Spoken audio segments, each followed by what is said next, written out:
Hi everyone, I'm Mahir, and here's my partner Kapil. We are the applied AI architects and keeping on discussing artificial intelligence. So, my next question, Kapil, is about marketing. Since you were a marketing director for many years, and it seems that marketing looks like the most promising area for LLMs, as there are lots of use cases.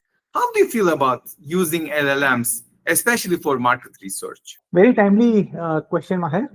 In fact, just last month, Harvard Business School came up with a working paper on how to use LLMs for market research.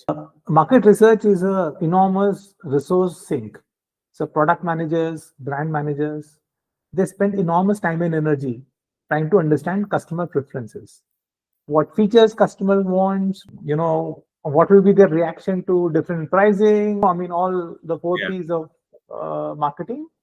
And it takes a long time for you to figure out the question, give it out to an agency, and then sort of the whole thing, right? It's so complicated.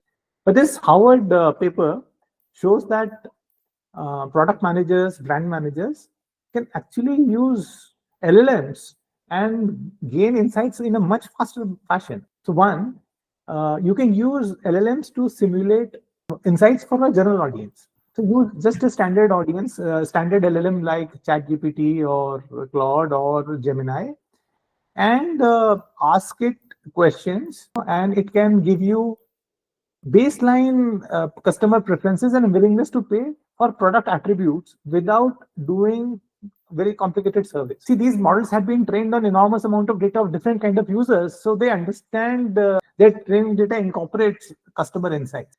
So that's one piece, which is the baseline insights. Then next, what you can do is that by specific type of prompt engineering, you can get diversity of answers. So what you do is that the same question, you ask it several times and change a few things in the prompt that, hey, you are a person X living in a neighborhood Y with an income of Z. And then, you give the same prompt.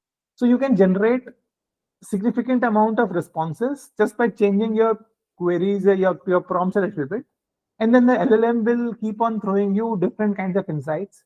And you can look at the entire spectrum of responses of LLM. And these are very powerful because they spoke to several marketers. And people are finding it really wonderful, the kind of responses LLM is giving them. Third is for non-existing product features. And suppose a product manager or a brand manager have certain ideas in mind at a very drawing stage, and he wants to test it out, and he needs to speak to a few customers. Instead, do the role play with an LLM. And people have found serious value in sort of like therapy. So similarly, give a role play to LLM that, hey, you are a customer X, with whatever attributes, and have a chat with it, and you'll be really surprised of the kind of insights LLM is sort of is able to give you. Finally, that some people try to launch specific things for a specific customer cohort, and you can do some prompt engineering to get very specific responses to your queries from an LLM. Very useful. But Maher, there are a few caveats. Maybe this will be in line with my question. You said that Harvard had that study, so they were able to kind of prove that based on all of those use cases, it is working.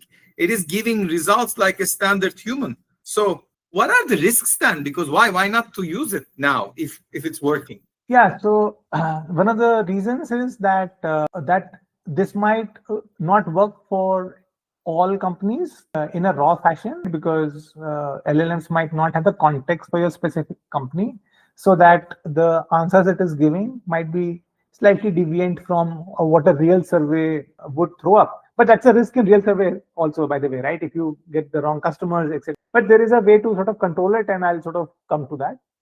Second piece, Mahir, is that the way you frame your questions to LLM, sometimes smaller changes in the way prompts are structured can completely change the output. So for your specific use case, you need to try with different prompts and see the diversity of response and sort of ignore the things which are totally not making sense, because it's not a perfect tool. So you have to try to learn to use LLM, just like we've learned to use all the modern tools. So for both these risks, one of the best way to mitigate, as per the Harvard paper, is to give LLMs your past survey examples, upload them, right, in context window, and then the response quality of LLM goes to another level. So it just improves dramatically. It's a little bit of fine tuning or in context training can really make these tools very helpful and reduce these two potential risks. It's interesting because you're saying that it is already very accurately grasping the real insights of real people in different segments. And if you really would like to improve it, add a few more real surveys. Therefore, it's significantly improving. Thank you, Kapil, for sharing this one. Thanks, Mahir.